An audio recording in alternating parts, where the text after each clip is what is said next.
Selamat siang anak-anakku sekalian.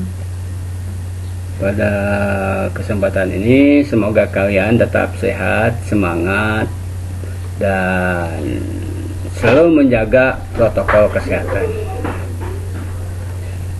yaitu dengan selalu mencuci tangan, memakai masker, menjaga jarak, dan tidak berkerumun. Hati-hati ya, itu buat kesehatan kita semua, buat keselamatan kita semua ya. Itu yang selalu dikhawatirkan oleh semua orang, jangan sampai kita terkena virus corona gitu ya. Baik, sudah siap untuk mendengarkannya ya. Baiklah, dalam hal ini Bapak akan menjelaskan tentang bagaimana menyelesaikan soal ujian praktek ekonomi untuk kelas 12 IPS. Nah, dalam kesempatan ini kita lihat soalnya dulu ya. Sini ada paketnya, ada paket 1 atau paket 2 ya. Nah, ini petunjuknya, tulis dahulu nomor kode dan nomor peserta Anda pada lembar jawaban ya yang disediakan, atau lembar jawaban di sini menggunakan folio bergaris ya, biar enak ya. Kalian siapkan juga penggaris ya. Kemudian yang kedua, periksa dan bacalah soal praktik sebelum Anda menjawabnya. Jadi baca dulu, kemudian telitilah perlengkapan lembar soal dan lembar jawaban yang telah disediakan. Laporkan kepada pengawas apabila terdapat kekurangan lembar soal atau lembar jawaban. Ya, di sini nggak ada ya. Kerjakan pada lembar jawaban yang disediakan dengan ballpoint yang berwarna hitam. Jangan menggunakan potlot atau pensil. Sekali lagi, jangan menggunakan potlot atau pensil ya. Di akuntansi itu dilarang untuk menulis angka menggunakan potlot ya. Dilarang keras. Selanjutnya, kalian siapkan saja kertas folio bergaris. Siap ya? Nah, di sini ada datanya. Datanya itu adalah kalian disuguhkan neraca saldo akhir Sabamat per 31 Desember. Diminta kalian berdasarkan data neraca saldo akhir, neraca akhir tersebut, Sabamat itu per 31 Desember itu diminta untuk menyusun laporan perhitungan laba ruginya ya. Menyusun laporan perhitungan laba rugi. Yang kedua adalah menyusun laporan perubahan modal. Jadi setelah laba ruginya ketahuan, baru kita menyusun laporan keuangan. Apakah modalnya bertambah atau berkurang? Jika rugi, modalnya berkurang, dan jika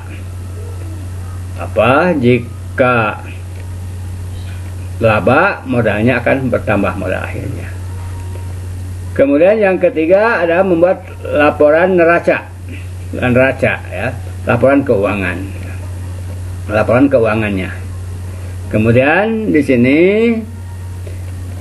setelah kalian mengerjakan itu, yang dinilai itu, kalau kalian menyusun laporan perhitungan rugi laba secara benar, nilainya 20. Menyusun laporan perubahan modal secara benar, nilainya 20. Menyusun neraca, nilainya juga 20. Sikap di sini kerapian dan kebersihan, kalau rapi bersih 10. Ketepatan waktu penyelesaiannya itu 10 ya. Dan menyusun saldo akunnya secara benar itu 10, menyusun laporan keuangan lengkap 10 ya. Jadi total skor maksimalnya itu 100.000. Tuh ya. Selanjutnya kita lihat ini adalah soalnya ya. Soalnya di mana di sini ada kas ya. Ada kas Bank BNI, ada piutang dagang, nilainya sudah ada. Persediaan barang dagangan nilainya sudah ada, inventaris toko sudah ada, kemudian di sini akum inventaris toko. Jadi penyusutan, akumulasi perhitungan penyusutan inventaris toko. Itu ditulis di situ 300.000. Kemudian inventaris kantor, sini akumulasinya ditulis 1 juta. Gedung 75 juta, akumulasi penyusutan gedung 2.500.000 ya.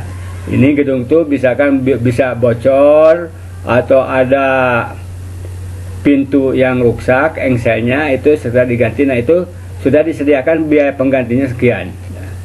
Tanah yang dibeli sudah ada sekian. Kemudian perusahaan Sabama itu utang dagang, punya utang dagang ke perusahaan yang lain ya. Ke perusahaan yang lain punya utang dagang sebesar 105 juta. Kemudian ini utang bank, juga pinjam ke bank sebesar 240 juta. Kemudian sehingga ketika waktu itu modal usahanya itu adalah 462.862.000 ya. Kemudian di sini rugi labanya tidak ada, nanti dihitung di sini ya. Penjualan 675 juta, pembelian disatukan nanti sudah ada perhitungannya. Beban gaji 25 juta, beban listrik 4 juta, beban air, terus. Nah ini pembelian itu di sini ditulisnya di harga pokok penjualan. Pembelian itu ditulis di harga pokok penjualan 494.550. Artinya di sini bahwa beli barang itu sebesar 494 juta. Kemudian kita lihat di sini penjualannya itu 675 ya. Kita modalnya 494 juta. Kemudian kita jual dengan hasilnya 675 juta. Berarti untung rugi? Untung ya. Nah ini dijumlahkan 944 juta 882. Tapi kenapa di sini masih 852 juta? Karena ini belum dimasukkan yang ini ya. Tadi kalau kita di sini rugi labanya ditulis di sebelah sini ya. Jadi di sini nantinya itu jadi modal akhir ya. Laba modal awal ditambah laba itu jadinya modal akhir. Ya. Modal akhirnya bisa bertambah bisa berkurang, tergantung keuntungan laba atau rugi. Kalau laba bertambah, kalau rugi berkurang. Nah itu. Kemudian ini laporan laba ruginya ya. Nanti yang data-data yang di sana itu ditulis. Penjualan, ada ditulis ya. Ada retur dan potongan penjualan, oh tidak ada, ya udah jangan ditulis. Kalau ada yang ini tulis aja 0. Diskon penjualan 0 juga ya. Nanti penjualan bersih itu sekian ya. Harga pokok penjualan, nah ditulis yang tadi ada harga pokok penjualan. Kemudian di sini penjualan bersih dikurangi harga pokok penjualan, ini namanya laba kotor ya. Laba kotor.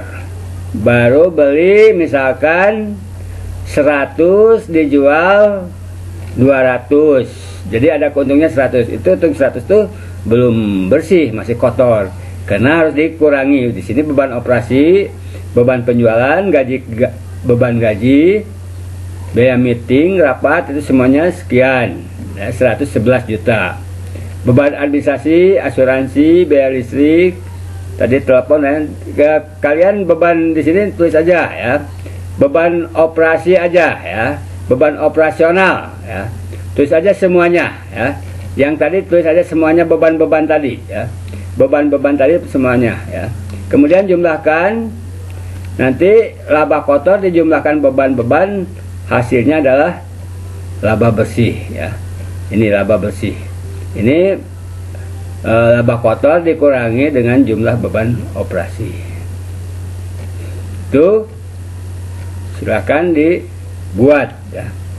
Kemudian tadi laporan perubahan modalnya, modal awal tadi di neraca tertera berapa, kemudian ini laba bersih tertera di tadi di perhitungan laba rugi.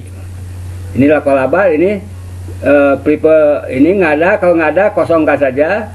Jadi ini tambah ini, penambahan modal tambah sekian, jadi jumlah ini ya.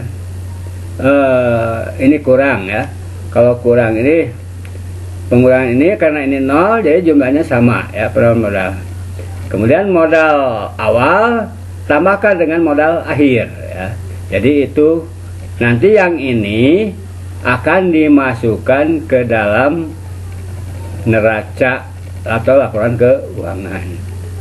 Nah, ini laporan keuangannya, posisi laporan keuangan per 31 Desember tadi sebutkan aja ya.